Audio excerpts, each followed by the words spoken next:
अस्सलाम वालेकुम वरहमतुल्लाहि वबरकातुहू। इस शॉर्ट में आप एक्सरसाइज 2.6 के सारे क्वेश्चंस का सोल्ड फॉर्म देखने वाले हैं। बहुत इम्पोर्टेंट एक एक्सरसाइज है, एग्जामिनेशन पॉइंट ऑफ व्यू से काफ़ी इम्पोर्टेंट एक एक्सरसाइज है, तो इसको आपने अच्छी तरह सीखना है। इन क्वेश्चन में जहाँ पर भी आपको डाउट हो, कोई क्यूरीज आपकी है, तो आपने कमेंट सेक्शन में आपने अपने डाउट को पूछनी है। हम इंशाल्लाह आपके डाउट को क्लियर करने की भरपूर कोशिश करेंगे।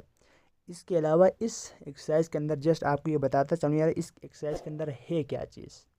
इस एक्सरसाइज के अंदर शामिल है कि आपको वर्ड प्रॉब्लम्स दिया होगा, अंग्रेज़ी में कुछ लिखा होगा, उसको सबसे पहले आपने मैथमेटिकल फॉर्म में कन्वर्ट करने, यानी वर्ड प्रॉब्लम्स में दिया है उसको आपने इक्वेशंस बनानी है। क्वाड्रेटिक इक्वेशन की चैप्टर का हम चर्चा कर रहे हैं ना, तो जाहिर बात है आपको वर्ड प्रॉब्लम्स में सवाल दिए होंगे, उसको क्वाड्रेटिक इक्वेशन में आपने क्या करनी है, कन्वर्ट करना, यानी मैथमेटिकल फॉर्म में लिखना है।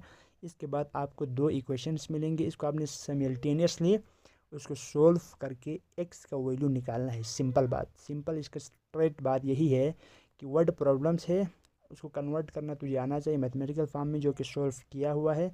जहाँ मसले हो तो आप पूछ सकते हैं। और इसके अलावा आपने इन दो इक्वेशन आपको मिलेंगे, दो इक्वेशन ही मिलते हैं, या आपको एक इक्वेशन में मिल सकते हैं। क्वाड्रेटिक इक्वेशन हो, उसमें से एक्स की वैल्यू निकालना होता है, सिंपल बात, ठीक है ना।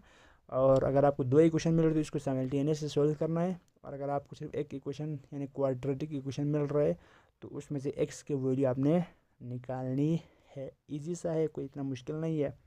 सबसे पहले सवाल को अच्छी तरह समझिएगा, इसके बाद आप इसके सॉल्यूशन को देखकर मतलब समझ के आप खुद करने की कोशिश कीजिएगा। इसके बाद सॉल्यूशन देकर आप इसको अच्छी तरह प्रैक्टिस करनी है, क्योंकि मैथमेटिक्स एक ऐसा सब्जेक्ट है जिसमें आपसे टाइम मांगते हैं। बस जितना तुम इसके लिए टाइम दोगे, सफिशेंट टाइम आप दोगे, तो आपको ये ज़्यादा से ज़्यादा आपके अंदर, जिस्म के अंदर, आपके माइंड के अंदर जज़ब होता चला जाएगा।